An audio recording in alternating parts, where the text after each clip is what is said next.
Plus B സോഫ്റ്റ്വെയറിൻ്റെ അകത്ത് നമുക്ക് interstate bill എങ്ങനെ അടിക്കാൻ നോക്കാം. അതായത് ഷോർട്ടായി പറയാം IGST ബില്ല് എങ്ങനെ അടിക്കാമെന്ന് കുറിച്ച് നോക്കാം. IGST ബില്ല് എന്താണെന്ന് അറിയാത്തവർക്ക് വേണ്ടിയാണ് എക്സ്പ്ലെയിൻ ചെയ്തുതരാം. IGST ബില്ല് എന്ന് പറഞ്ഞാൽ നിലവിൽ നമ്മളെ GST ഏത് സ്റ്റേറ്റിലാണോ ആ സ്റ്റേറ്റിൽ നിന്ന് പുറത്തോട്ട് നമ്മൾ നടത്തുന്ന സെയിലും അവിടെ നിന്ന് കൊണ്ടുവരുന്ന പർച്ചേസുമാണ് നമ്മൾ IGST ആയിട്ട് കണക്കാക്കുക. അപ്പോൾ അതിന് വേണ്ടി നമ്മൾ പർച്ചേസ് എങ്ങനെ ആദ്യം എൻ്റർ ചെയ്യാമെന്ന് കുറിച്ച് നോക്കാം. പർച്ചേസ് എന്ന് പറയുന്ന ഓപ്ഷൻ ക്ലിക്ക് ചെയ്യുക. പർച്ചേസ് എന്ന് പറയുന്ന ഓപ്ഷൻ ക്ലിക്ക് ചെയ്ത് കഴിഞ്ഞാൽ നമ്മൾ പർച്ചേസ് എങ്ങനെ എൻ്റർ ചെയ്യാനെ കുറിച്ച് മുന്നത്തെ വീഡിയോകളിലൊക്കെ നമ്മൾ കാണിച്ചിട്ടുണ്ട്. സപ്ലയർ എങ്ങനെയാണ് ക്രിയേറ്റ് ചെയ്യുന്നതിനെ കുറിച്ചുള്ള മുന്നത്തെ വീഡിയോകളിലൊക്കെ നമ്മൾ കാണിച്ചിട്ടുണ്ട്. അപ്പോൾ നമുക്കിവിടെ നിലവിൽ ക്രിയേറ്റ് ചെയ്തിരിക്കുന്ന സപ്ലയറെ സെർച്ച് ചെയ്യാം. സപ്ലയർ സെർച്ച് ചെയ്യുമ്പോൾ നമ്മൾ നോട്ട് ചെയ്യേണ്ട ഒരു കാര്യമുണ്ട്. നമ്മളിവിടെ അവർ കൊടുത്തിരിക്കുന്ന GST നമ്പർ നമ്മൾ നിർബന്ധമായിട്ടും ചെക്ക് ചെയ്യണം. കാരണം അവർക്ക് കൊടുത്തിരിക്കുന്ന GST നമ്പർ നമ്മൾ നോക്കുക. GST ഇല്ല എന്നുണ്ടെങ്കിൽ GST കൊടുക്കണമെന്നില്ല. ഇപ്പോൾ രജിസ്റ്റേർഡ് നമ്പർ ഏതാണെന്നുള്ളത് നിർബന്ധമായിട്ട് കൊടുക്കണം. രജിസ്റ്റേർഡ് നമ്പർ നിങ്ങൾ കൊടുത്തിട്ടുണ്ടെന്നുണ്ടെങ്കിൽ നിങ്ങൾക്ക് ഇവിടെ ഓട്ടോമാറ്റിക്കലി ഇവിടെ നിങ്ങൾക്ക് ഇൻട്രസ്റ്റേറ്റ് എന്ന് പറയുന്ന ഓപ്ഷൻ ഇനേബിൾ ആയി വരുന്നതായിരിക്കും. മുന്നത്തെ കാണിച്ച പോലെ തന്നെ ഇൻവോയ്സ് നമ്പർ കൊടുക്കുക, ഇൻവോയ്സ് എമൗണ്ട് കൊടുക്കുക. അതിനുശേഷം നമ്മൾ നോർമലായിട്ട് സെർച്ച് ചെയ്യുന്ന പോലെ തന്നെ ഐറ്റത്തിൻ്റെ പേര് നമ്മളിവിടെ സെർച്ച് ചെയ്ത് കൊടുത്തതിന് ശേഷം ക്വാണ്ടിറ്റി നമ്മളിവിടെ ചെക്ക് ചെയ്യേണ്ടത് ഈ ഒരു കോളമാണ് നമ്മൾ ചെക്ക് ചെയ്യേണ്ടത്. ഇവിടെ നിങ്ങൾ കൊടുത്തിരിക്കുന്ന GST ആൻഡ് IGST എന്ന് പറയുന്ന രണ്ട് കോളത്തിലും നിങ്ങൾ കൊടുത്തിരിക്കുന്ന ടാക്സ് പെർസെൻറ്റേജ് വന്നിട്ടുണ്ടോ എന്നുള്ളത് നിർബന്ധമായിട്ട് നിങ്ങൾ ചെക്ക് ചെയ്യണം. നിങ്ങളിവിടെ ലോക്കലാണ് സെലക്ട് ചെയ്ത് കിടക്കുന്നതെങ്കിൽ നിങ്ങളിവിടെ എൻ്റർ അടിച്ച് വരുമ്പോൾ സ്വാഭാവികമായിട്ട് നിങ്ങൾക്ക് IGST എന്ന് പറയുന്ന ഓപ്ഷൻ ഡിസേബിൾ ആയി പോവുകയും നിങ്ങൾക്കിവിടെ അത് CGST SGST എന്ന് പറയുന്ന ഇതിലേക്ക് വരികയും ചെയ്യും. നിങ്ങളിവിടെ ലോക്കൽ മാറ്റി ഇൻട്രസ്റ്റേറ്റ് ആക്കിയതിന് ശേഷം മാത്രം എന്ത് ചെയ്യുക, നിങ്ങൾ IGST ബില്ല് എൻ്റർ ചെയ്യുക. നിങ്ങളുടെ IGST ബില്ല് എൻ്റർ ചെയ്യുക. നിങ്ങൾ ഇൻട്രസ്റ്റേറ്റ് ആക്കിയതിന് ശേഷം നിങ്ങൾ നിലവിൽ ഐറ്റം അടിക്കുന്ന സമയത്ത് നിങ്ങൾക്ക് ഓട്ടോമാറ്റിക്കലി ഇവിടെ 80% രണ്ട് കോളത്തിൽ നിർബന്ധമായിട്ടും വരുന്നതായിരിക്കും.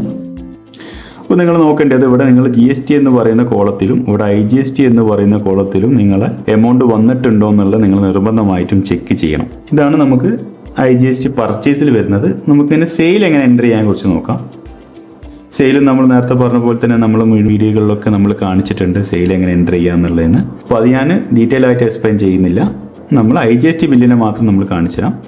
അതിനുവേണ്ടി നമുക്കിവിടെ നോർമലി നമ്മൾ കസ്റ്റമറെ സെർച്ച് ചെയ്യുന്ന പോലെ തന്നെ കസ്റ്റമറെ സെർച്ച് ചെയ്യുക. ഇവിടെ നിങ്ങൾ ശ്രദ്ധിക്കേണ്ടത് അവരെ GST നമ്പർ എന്താണെന്നുള്ളത്. ഈ GST അല്ലാത്ത കസ്റ്റമർ ആണെന്നുണ്ടെങ്കിൽ GST നമ്പർ കൊടുക്കണമെന്നില്ല. GST നമ്പർ ഉള്ള കസ്റ്റമേഴ്സിന് GST കൊടുത്തു കഴിഞ്ഞാൽ നിങ്ങൾക്ക് ഇവിടെ ഓട്ടോമാറ്റിക് നമ്മൾ നേരത്തെ പർച്ചേസ് പറഞ്ഞ പോലെ തന്നെ ഇവിടെ നിങ്ങൾക്ക് ലോക്കൽ ആൻഡ് ഇൻട്രസ്റ്റേറ്റ് വരും. ഡിഫോൾട്ടായിട്ട് നമുക്ക് വരെ ലോക്കലായിരിക്കും. അത് നമ്മൾ ഇൻട്രസ്റ്റേറ്റ് എന്ന് പറയുന്ന ഓപ്ഷൻ എനേബിൾ ചെയ്ത് കൊടുക്കുക. എനേബിൾ ചെയ്ത് കൊടുത്തതിന് ശേഷം ഐറ്റം സെർച്ച് ചെയ്യുക, ക്വാണ്ടിറ്റി കൊടുത്ത്. ഇപ്പോൾ നിങ്ങൾ നോക്കേണ്ടത് ഇവിടെ IGST ആണോ നിങ്ങൾക്ക് ആക്റ്റീവ് ആയിട്ടുള്ളത് എന്നുള്ളത് നിർബന്ധമായിട്ട് നിങ്ങൾ എന്താക്കണം, ചെക്ക് ചെയ്യണം. അതിനുശേഷം സേവ് ചെയ്യുക. അപ്പോൾ ഇതാണ് നമുക്ക് IGST സെയിലിൻ്റെ അകത്തും IGST പർച്ചേസിൻ്റെ അകത്തും നമുക്ക് വരുന്നത്. ഇനിയിപ്പോൾ IGST സെയിൽസ് റിട്ടേൺ ആയിക്കോട്ടെ, IGST പർച്ചേസ് റിട്ടേൺ ആയിക്കോട്ടെ, നമ്മൾ ഈ പറയപ്പെടുന്ന എല്ലാ മെത്തേഡാണ് നമ്മൾ അതിൻ്റെ അകത്തും ഫോളോ അപ്പ് ചെയ്യുന്നത്. വേറെ അഡീഷണൽ ആയിട്ട് ഓപ്ഷൻസ് ഒന്നും വരുന്നില്ല. അപ്പോൾ നിങ്ങൾ IGST ബില്ല് എൻ്റർ ചെയ്യുന്ന സമയത്ത് 3 കാര്യങ്ങളാണ് നിർബന്ധമായിട്ട് നോക്കേണ്ടത്. ഒന്ന്, നിങ്ങൾ കസ്റ്റമറെ ക്രിയേറ്റ് ചെയ്യുക അല്ലെങ്കിൽ സപ്ലയറെ ക്രിയേറ്റ് ചെയ്യുന്ന സമയത്ത് അവരെ സ്റ്റേറ്റ് കോഡ് ഏതാണെന്നുള്ളത് നിർബന്ധമായിട്ട് കൊടുക്കുക. പിന്നെ GST നമ്പർ. അപ്പോൾ നിങ്ങൾ GST നമ്പർ കൊടുത്ത് എൻ്റർ അടിക്കുമ്പോൾ തന്നെ നിങ്ങൾക്ക് ഓട്ടോമാറ്റിക്കലി സ്റ്റേറ്റ് കോഡ് കാണിക്കും. നിങ്ങൾ ഫസ്റ്റ് കൊടുത്തിരിക്കുന്ന ഈ നമ്പറാണ് അവർ IGST, അതായത് അവർ ഏത് സ്റ്റേറ്റിൻ്റെ ആണെന്നുള്ളത് നമ്മളിവിടെ ചെക്ക് ചെയ്യുന്നത്. അപ്പോൾ നിങ്ങൾ 29 കൊടുത്ത് എൻ്റർ അടിക്കുന്ന സമയത്ത് ഓട്ടോമാറ്റിക്കലി കർണാടക എന്ന് പറയുന്നത് സോഫ്റ്റ്വെയറിൻ്റെ അകത്ത് സെറ്റായി വരുന്നതായിരിക്കും. അതുപോലെ തന്നെ നിങ്ങൾ പർച്ചേസ് ചെയ്യുന്ന സമയത്തും ആ ഡീറ്റെയിൽ കൊടുക്കണം. അതിനുശേഷം നിങ്ങൾ കസ്റ്റമർ സെർച്ച് ചെയ്ത് കഴിഞ്ഞാൽ ഇവിടെ ഇൻട്രസ്റ്റേറ്റ് ആണോ എന്നുള്ളത് നിർബന്ധമായിട്ടും ചെക്ക് ചെയ്യണം. ഇവിടെ ഇൻട്രസ്റ്റേറ്റ് അല്ല ലോക്കലാണെന്നുണ്ടെങ്കിൽ നിങ്ങൾ അടിക്കുന്ന ബില്ല് അത് CGST SGSTയിലേക്ക് പോകുന്നതായിരിക്കും. ഇവിടെ ലോക്കൽ മാറ്റി ഇൻട്രസ്റ്റേറ്റ് ആക്കുമ്പോഴായിരിക്കും നിങ്ങൾക്ക് ഇവിടെ IGST എന്ന് പറയുന്ന ഓപ്ഷൻ എനേബിൾ ആവുക. അപ്പോൾ ഇത്രേ ഉള്ളൂ നമുക്ക് IGST സെയിൽസ് ആൻഡ് പർച്ചേസിൽ അല്ലെങ്കിൽ സെയിൽസ് റിട്ടേൺ പർച്ചേസ് റിട്ടേണിൽ വരുന്നത്.